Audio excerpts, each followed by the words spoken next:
সোনামদি, Christmas তো চলে আসছে সামনে প্রায়। হ্যাঁ। তো তুমি কি যাচ্ছ চার্চে তো ঘুরতে? মানে সবাই তো মানে ক্রিসমাসের আগে পরে, মানে ক্রিসমাসের দিনগুলো তো ক্রিসমাসের আগের থেকে শুরু হয়। মানে ক্রিসমাসের আগে 20 তারিখ, ডিসেম্বরের 20 তারিখের পর থেকে ঘোরাটা আস্তে আস্তে শুরু হয়। এবার জানুয়ারি মাসের 1 তারিখ, 1 জানুয়ারি, মানে 5 তারিখ পর্যন্ত টুকটাকভাবে চলে। মানে 25 ডিসেম্বর তো ক্রিসমাসটা থাকে, সামনে আসছে। 1 তারিখ পর্যন্ত সবাই ঘুরতে মুড়তে যায় পার্কে, অনেকে চার্চে টার্চে। তো তুমি কোথায় যাচ্ছ? আমি বাড়িতে আছি। বাড়িতে গেছো? হ্যাঁ। আপাতত কোথাও যাচ্ছ না ঘুরতে টুরতে? না। এই রানাঘাট চার্চে কি যাওয়ার কি কোনো ইচ্ছা আছে? এই মানে যাচ্ছ এটাই?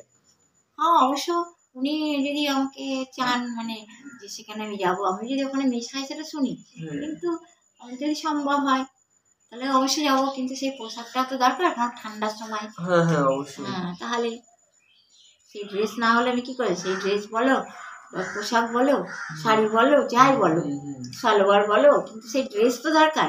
কেন? অবশ্যই সেটা তো অবশ্যই। কিসের জন্য পরে? সেখানে তার আর সেই ঘরে পরা কাপড় পরেই যায় না? হুম, যায় কি? না না, তাহলে তাহলে ওই দিনটা মানানো তো বৃথা। প্রত্যেকে নতুনই পরে তবে যেতে হয়, তাই তো? তো আমি যদি সেখানে নতুন কাপড় না পরে যেতে পারি তাহলে আমার যাওয়াটা বৃথা, অবশ্যই। তাই না? এবার রোজকার মিশার ব্যাপার আলাদা, যে রোজ গেলে পরে সে ঘরে পরা কাপড় পরে গেল, কি অন্য কোনো যে কোনো একটা ধোয়া কাপড় পরে গেল, কিন্তু তা তো না।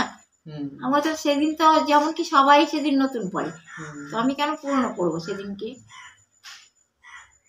তো আমার যেটা প্রয়োজন দরকার সেটা এনে দেবো, আমি নিশ্চয়ই যাবো। চাচি যাওয়ার হলে বা বাড়িতেই থাকি বা যাই নিশ্চয়ই যাবো।